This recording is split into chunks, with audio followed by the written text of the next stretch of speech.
Para surpresa delas, o copo levitou no ar, rodando rapidamente, caiu e se espatifou no chão, bem perto de onde elas estavam. Eu não sei como não se machucaram com esse acidente.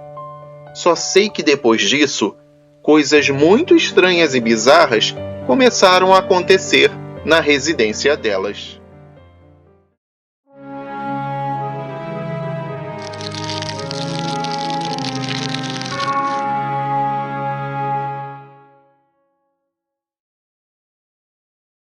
O meu nome é Pamela, e o meu caso, na verdade, aconteceu com a minha tia por parte de mãe.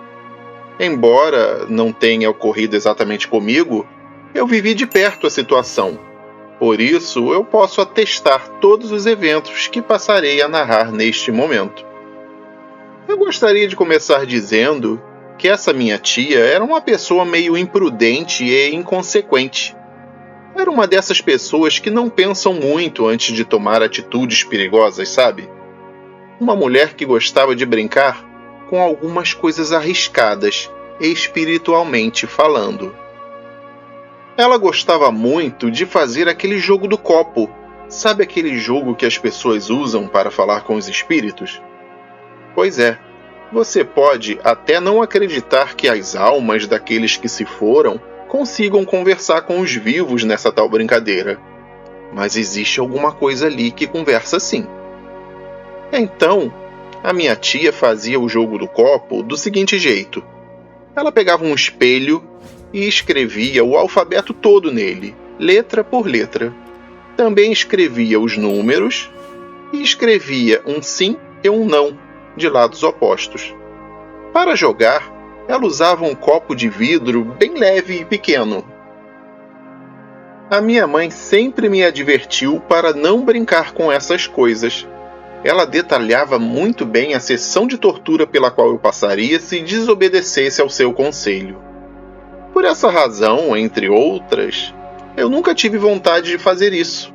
E depois de ler algumas histórias sobre as pessoas que fizeram, eu me sinto aliviada por nunca ter feito essa brincadeira do copo. Bom, o que aconteceu foi o seguinte. O meu tio, marido dessa minha tia louca, era um miserável e irrecuperável alcoólatra, até o dia que faleceu.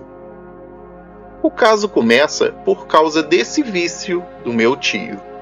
Ele foi internado uma vez em uma clínica de recuperação bem longe de casa, para, em vão, tentar se livrar desse vício. Minha tia e minhas primas estavam muito ansiosas com esse fato, pois sabiam que ele era uma pessoa bem difícil de se lidar. Assim, minha tia decidiu que ia fazer o jogo do copo, para perguntar se as coisas melhorariam para ele. Ela resolveu fazer isso com as suas duas filhas. O plano era tentar fazer contato com o meu avô, o pai dela. Mas só que ela acabou contatando a minha avó. Bom, pelo menos era isso que ela achava. E pelo que parecia, o suposto espírito da minha avó não deixava que qualquer outro espírito se comunicasse com a minha tia. Então, a minha tia e minhas primas começaram a provocar o tal espírito para ver se era mesmo o espírito da minha avó. Eu não tenho ideia do que se passou pela cabeça daquelas três para brincar com uma coisa dessas, mas realmente elas fizeram isso. Para surpresa delas, o copo levitou no ar, rodando rapidamente, caiu e se espatifou no chão, bem perto de onde elas estavam. Eu não sei como não se machucaram com esse acidente. Só sei que depois disso, coisas muito estranhas e bizarras começaram a acontecer na residência delas. Naquela casa, a cozinha ficava do lado da sala de jantar, e havia um telefone fixo nessa sala. Às vezes, quando a minha tia estava falando com a minha mãe pelo telefone, ela conseguia ouvir os armários da cozinha batendo as portas desesperadamente. O que quer que fosse aquilo, tirava as panelas do armário e usava como se fossem uma bateria de escola de samba. Isso acontecia durante o dia, quando a filha mais nova dela estava na escola e a mais velha trabalhando. Ocorria sempre que ela estava sozinha em casa. Havia uma garagem que era encostada na cozinha, pelo lado de fora da casa. Ou seja, a mesma parede separava os dois ambientes. O portão da garagem estava sempre bem trancado e não tinha jeito de alguém entrar lá, a não ser por esse portão. O que acontecia era que às vezes, quando alguém estava na cozinha conversando, começava a ouvir batidas nessa parede. A pessoa levantava, ia correndo até a garagem, mas nunca tinha ninguém lá. Às vezes, quando eu estava lá, eu podia ver a sombra de um homem me observando. Uma vez eu pude ver essa sombra entrando na parede, assim que ela percebeu que eu estava olhando para ela.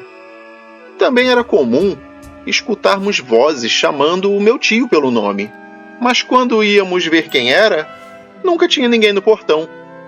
Outras coisas também aconteciam, mas essas são as que mais me marcaram.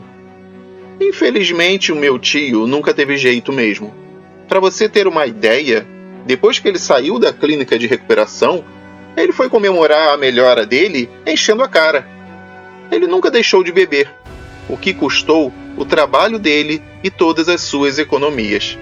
Esse vício também já estava destruindo seu casamento, o que o levou a se suicidar mais tarde. A minha tia vendeu a casa depois disso, e eu nunca mais pude ir lá.